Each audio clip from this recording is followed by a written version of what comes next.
Hey guys, and welcome to the next step in your watercolor project. As you guys already know, this is a 3-week project. Last week was all about getting your reference photo chosen, and then after that, sketching it out. If you haven't finished those steps and actually sketched it out, you need to get that done first, okay? And those assignments are still available for you to look at in Canvas, but you'll probably have to message or email us instead of submit it in there because submissions are closed at this point. Once you get your initial sketch done in pencil, and remember it's always going to be a light sketch, you never want to go too hard too early when you're trying to continually work on a project.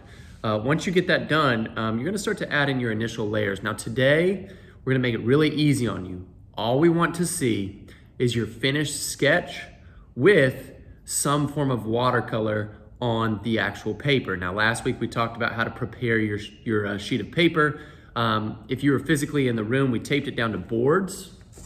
So as you can see, this is taped down to a board. That makes it easy to transport. That makes it really easy to be able to have your test sheet right next to your actual piece. And then also it prevents the paper from curling and warping and tearing. You don't want to just work consistently for the next 2 weeks on a sheet of paper that is not taped down physically to something, whether it's a table, a side table or a large sheet of cardboard or something that you have that's going to fit the surface, okay? Taping it down is going to make a difference, all right? Also, you should have had your image. Those in the room, we taped down and we kind of cropped in on an image with just tape, painter's tape, so you can see what I'm actually painting there. For those of you at home, a lot of you guys just had digital submissions. That's fine too, as long as your actual working surface and your sketch matches the photo that you cropped in on, okay? Now today, like I said, is all about just getting a little bit of watercolor on. Some of you guys might get more, some of you guys might get less,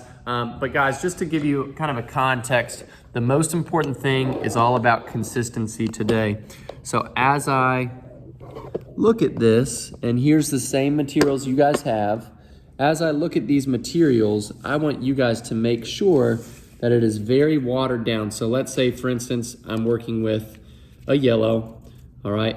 I can load up that yellow in here, okay? However, I don't want it to be too thick. One of the most common mistakes people make in this assignment is getting their colors too bright and vibrant too early.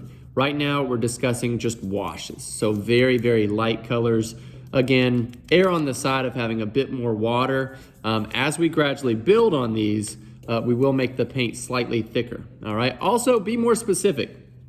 If you know, for instance, that you have, for instance, like a gold tone or maybe like an orangish yellow, go in and mix that color to properly match what you're actually trying to paint, okay? Don't just have these kind of stoplight yellow, red, green colors, really be specific with how you're trying to mix it.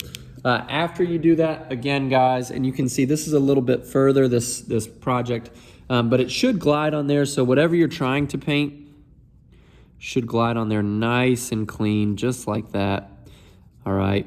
And then as you're consistently working, we can gradually add more and more